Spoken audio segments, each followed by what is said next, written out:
All right, here we go. It's David Summers. It's time for Stud Stories. We got the stud. Hey, stud, all we need is the story. I bet I can sum this one up really quickly. Woo! What's going on, Tennessee stud Ron Fuller? Yeah, that's a good one. That's a good summation there, man. Says just about everything about who this one is about, and this one is the last one of the 12. And originally thought there were 11 of them, but then in studying a little deeper, I realized that Ronnie Garvin wasn't in there. So we've done him now, and we're going to finish up with this series today. And so if you're ready, my man, I'm ready to jump into Ric Flair. Hey, let's do it. And it won't be the first time I did. The Nature Boy. Here we go. All right. And I want to start right off by thanking everybody for joining me again today for another stud story. And this, as I just mentioned a second ago, is the last in my series about NWA champions. That's guys that I wrestled during my 18-year career. Some of them I wrestled before they were champions.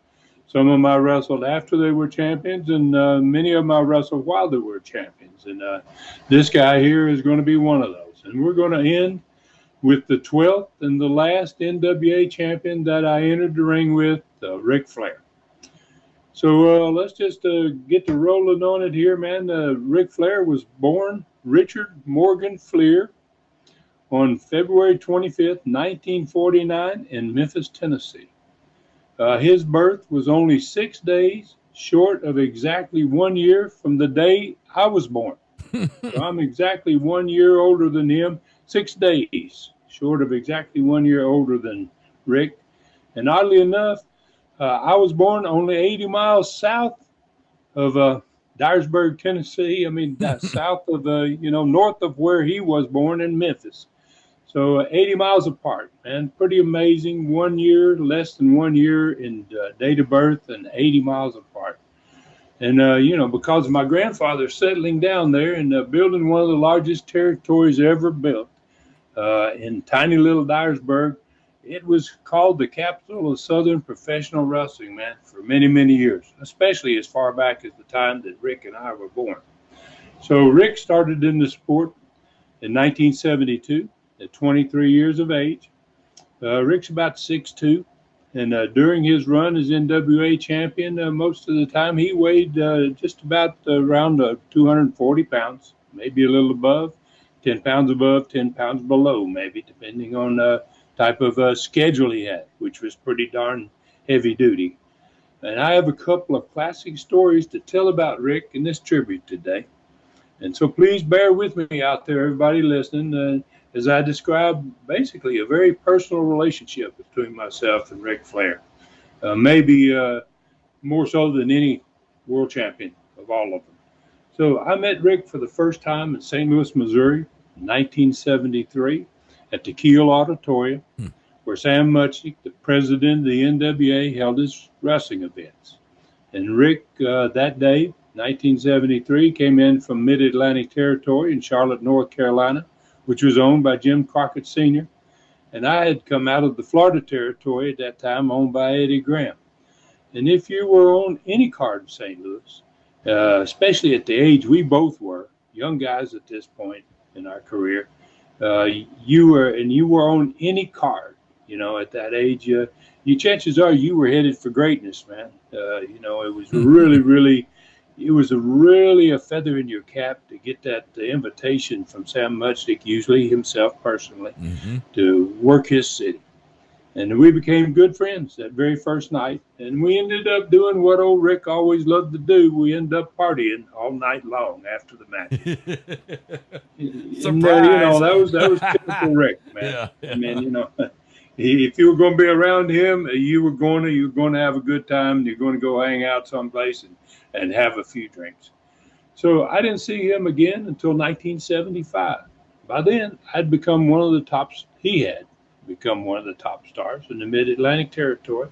And I'd started my first Southeastern Wrestling Company in Knoxville. The year before that, I started, as a matter of fact. And I'd contacted Jim Crockett Sr. In 1975 to see if I could get two of his wrestlers to wrestle on one of my first Coliseum events back in those days. And he said, "Yes, sir, Ron, I would be glad to work with you." He was a great guy, Jim Crockett Sr., and a very good close friend of my grandfather. And he said, "Yes, you can get a couple of guys for me." And one of the guys that he sent me, oddly enough, was Ric Flair. And so, it was great to see Rick. We had a good time in the dressing room. He had to go back after a Charlotte match. He had come in with his opponent, and they both had to go back. And I didn't have that party with him afterward, but it wasn't going to be my last party with him. So we wrestled to a 1-hour draw. Wouldn't see him again, like I said, for 6 years. So he won the NWA 10 pounds of gold for the first time on September 17th, 1981 in Kansas City, Missouri. And he won it from Dusty Rhodes. Wow. And I saw him for the third time in my life, just 53 days after he won that world championship. And he was defending the NWA world title against me in Mobile, Alabama on November 10th, 1981. Which was my second Southeastern Territory at that point. We wrestled that night to a 1-hour draw, and he came back 3 weeks later exactly and defended again. And I won the second match by disqualification, but obviously you couldn't win the title by DQ. So he left with the belt. And so he continued to come to Southeastern Pensacola. And then once it changed to Continental Championship Wrestling, he came there too. He came on a fairly regular basis for several years, man, from that 1982 time frame. Then he was there quite a lot. So over those years, he would be wrestling some other very good baby faces in the territory, like Bob Armstrong. He was going to be wrestling several times against Austin Idol. He's going to be wrestling against Tony Charles' son. And I'm going to wrestle him 6 more times in 1981 and 1982 alone. So 2 of those matches are going to be in Birmingham, 1 Pensacola, 1 in Dothan, Alabama, and the last time in Mobile, Alabama on October 26, 1982. And oddly enough, that is the last time I ever wrestled him for the World Championship. Now, that last championship match I just mentioned with him is going to be one of the most important matches in my promotion career and in the history of my wrestling company's period. That last NWA World Title match, Mobile, October 26, 1982, was very special in so many ways. So Flair had great heat. He had been coming, like I said, quite a few times in that 81, 82 era. And because he was coming often and he was successfully defending every time he came, and he was cutting those great heel interviews while he was over. So to add in even more heat to him, and this particular match, we were going to really do that. He had been offering a bounty to any wrestler or person that could hurt me or keep me from getting to the title match. And he had started that for weeks before this October 26, 1982 world title shot in Mobile. Bob Armstrong and I were both top baby faces at that time, had been great friends for many, many years, and had been really good friends as baby faces and real life friends together. And we had both gotten so close to beating him in our matches with Flair that the matches, either he or I wrestled Flair, fans did not know when one of us was going to get that belt. So I got the match.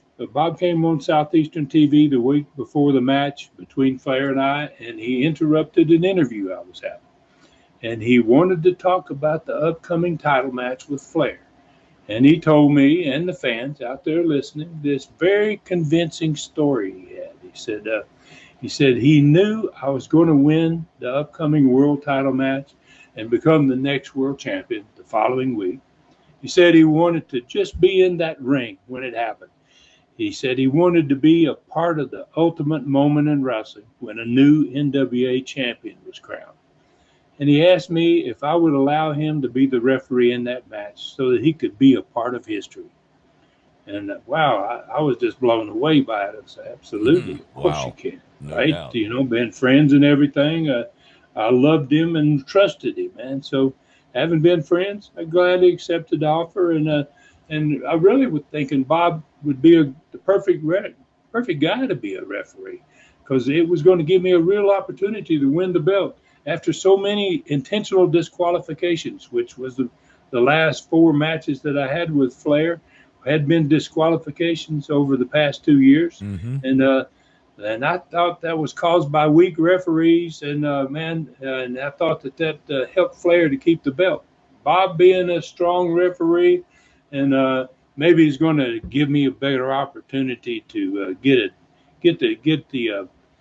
the best chance I could to win the title. So Flair arrived at the huge Mobile Auditorium on October 26, 1982. There were more than 10,000 people in the building. Tremendous crowd. He and Bob and I sat down about an hour before the match, and we talked about what was going to happen. And I'll never forget his expression that night.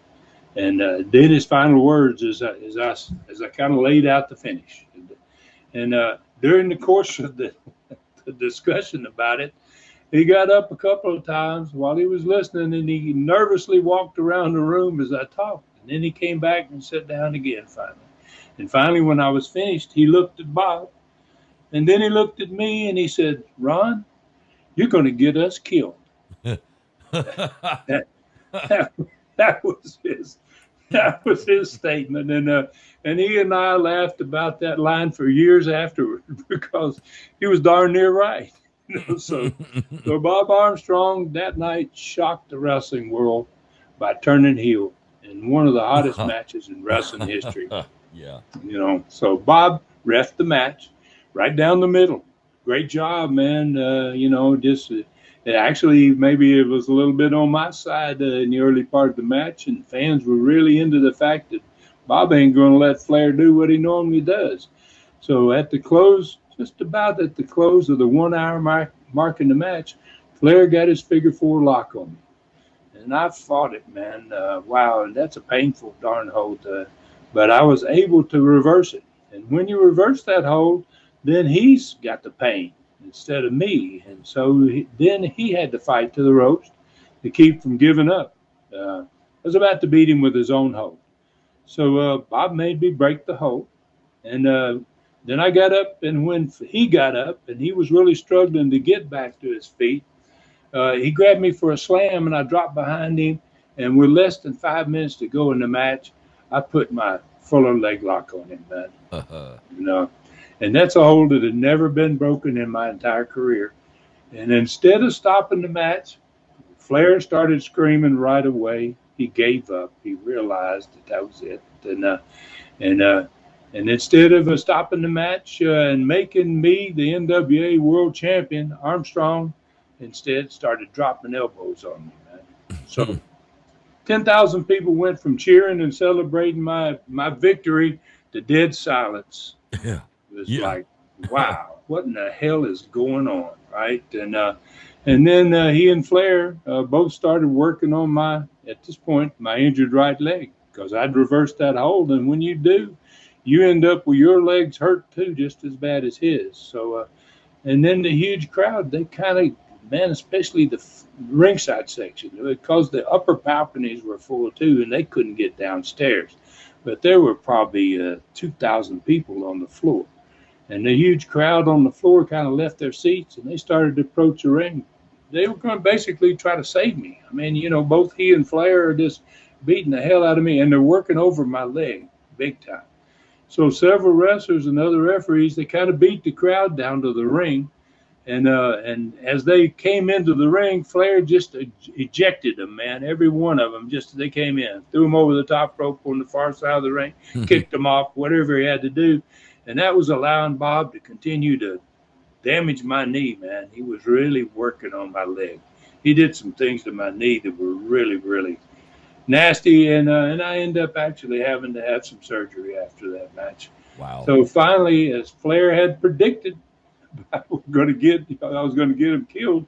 The throngs of policemen, man, had to clear a path for Flair and Armstrong to get back to the dressing room alive. So that match, when it was shown back on TV the next week, it lit up an already on fire territory. We were doing tremendous business. But that match just really changed everything down in Southeastern at that point. And so Bob Armstrong, who was maybe the most beloved babyface in my company's history, either of my company's history, he instantly became the most hated heel in Southeastern by Wow. far. Wow. And you know, and that match it also set off the longest running family feud in wrestling history between the Armstrongs and the Fullers. And it did one more thing. It made Ric Flair the most hated NWA champion that I've ever seen. Wow, he left there with just as much heat as Bob Yeah. Armstrong. I Wow. mean, fans hated him every time he ever came back after that. Yeah. So now let's return to Ric Flair's NWA World Championship history, other than in my territories. So beginning in 1982, Flair started to continue what the modern day thing was with champions. Harley had begun the first guy that started doing it. It began to have these short switches of the championship to more people than any champion by far. Flair did it, and twice in 1982. He switched the title over short periods of time to Dusty Rhodes in Florida. He switched it to Jack Veneno out of the Puerto Rico NWA office in 1982. And two times in 1983, he switched it to Carlos Colon and Victor Jovica, also out of the Puerto Rico territory. I think that happened because they were out of the country and in Puerto Rico. And I don't think the NWA was so concerned about fans in the United States being aware of what was going on down there. But there's three guys in that one territory that became champions for approximately about a week every time it happened. So then it happened twice more to Harley. Once in 1983 in St. Louis. It got switched to him. And in 1984, I never knew about this one until I did a little research.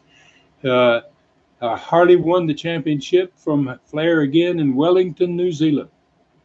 And so in 1984,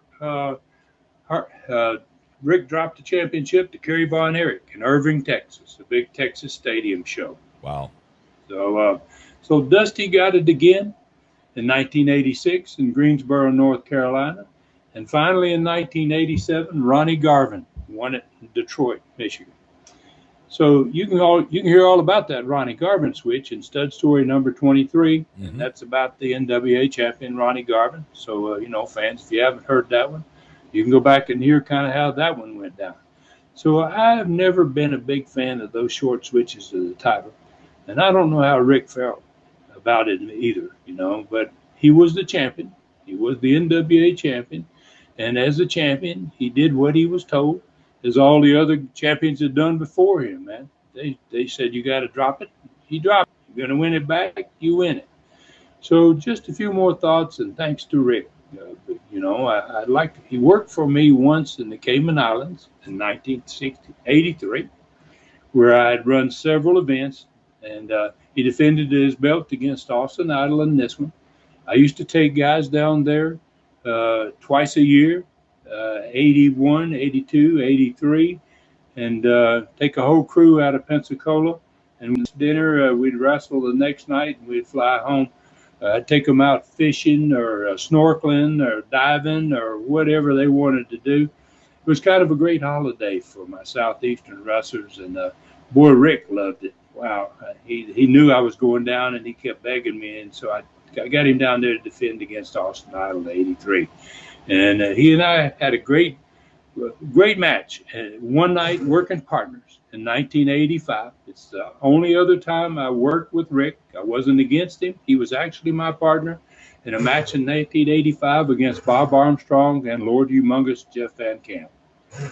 So one last story about a running joke between the two of us for years. And every time he came to wrestle in my territories, from 1982 until I stopped using the NWA champion in 1987, he had a big laugh with me over this. And what he would do is he would come in town maybe once every other month. And it got to be, we were a big enough territory that he would stay sometimes for a week. So he would come in on, let's say, a Saturday, and he would leave the following Saturday. And while he was there, he liked to take the guys, especially the heels. I mean, it was a kayfabe territory for darn sure. You got a babyface and the heel was seen anywhere together, you were both gone. So, he would like to take the heels, though, out drinking with him. They're doing that party thing, the same thing as we started off that night in St. Louis. And he would buy guys drinks. And he loved to drink kamikaze, a drink called a kamikaze. Mm-hmm. He would just belt those drinks down, so they thought anyway. And at the same time, every time he had one, he would have my crew, my basic heel crew, and pretty much all of them wanted to go and be around him. And so he would have them drinking the kamikazes with him. And wow, he got those guys. Every time he ever went to party, he just got them so messed up. So he knew we were doing TVs on Saturdays in Dothan at WTVY. Mm-hmm. And wherever we wrestle on a Friday night, he would take the whole heel crew. He'd make a point of getting all of them to go with him. Yeah, and he would get them drunk. Get them ready for the TV show. Yeah. The TV shows the next morning. Yeah. Well, about 1 o'clock in the afternoon, we'd be recording it. And so he'd get them all drunk. And then I remember one weekend in particular in which we had big old conversion vans back in those days, and I was driving my van and taking all the heels from Pensacola. Everybody lived in Pensacola, and we were close enough that that's where they had partied the night before. And so they showed up at my house to make the trip to TV and to wrestle in Dothan and come home that night. Well, when they got to the van, they were just laying everywhere, vomiting, sick. It was just, and it's about a couple-hour drive from there to Dothan. And I was a little upset by it, as usual, And so when I got to the TV, Arn Anderson was in this van this day, Boris Zerkoff. I had my stud stable, and I had several of them in the stable was in there, and they were all pretty well gone. And half of them were on TV, had to wrestle. So by the time I got to TV, I got a call. And this was kind of the scenario every time he came in and he had his little party on the day and on the night going out. I got a call, and they came from upstairs. And very few people in that station on Saturday, they would get a call upstairs, and they come down and say, "Ron, you got a call from somebody, you don't know who it is," which was very strange. I got very few calls at the TV station, and I kind of knew after a while who it was. But I went up there to get him on this particular day, and when I answered hello, he didn't even say who he was. He said, "How did you like him today, Ron?"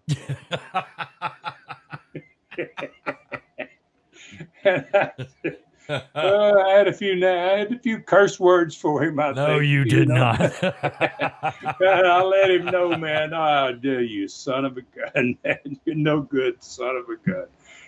So it kind of became a personal joke between us. And in closing, I want to recognize basically two of these champions for the last time. The first one I want to recognize was the first NWA champion that I did a show here, and that was Luthez. And he won the title for the first time on November 27th, 1949. And he won it on the last time on January 24th, 1963. So Lou won the belt 5 times over a 14-year period between those 2 dates. So basically, he was off and on world champion for 14 years, from 1949 to 1963. Mm-hmm. Now, Ric Flair, and I want to do this for Rick because he was just close to the same length of period of time. Ric Flair won the title for the first time on September 17th, 1981, and he won it on the last time on July 18th, 1993 in Biloxi, Mississippi at WCW's Beach Blast, and he won it from Barry Windham. And Rick won the belt 14 times over a 12-year period Yep. between those two dates. So to me, they were both the best. I wouldn't say one was better than another, but I think of the 12 that I wrestled, they were probably the best NWA champions. And I got to say to fans, I hope you've enjoyed these. It's been my pleasure. And it's actually been an honor for me to do these tributes to these 12 NWA world champions that I wrestled. And one thing is for sure, they all wore the greatest belt in the history of the sport.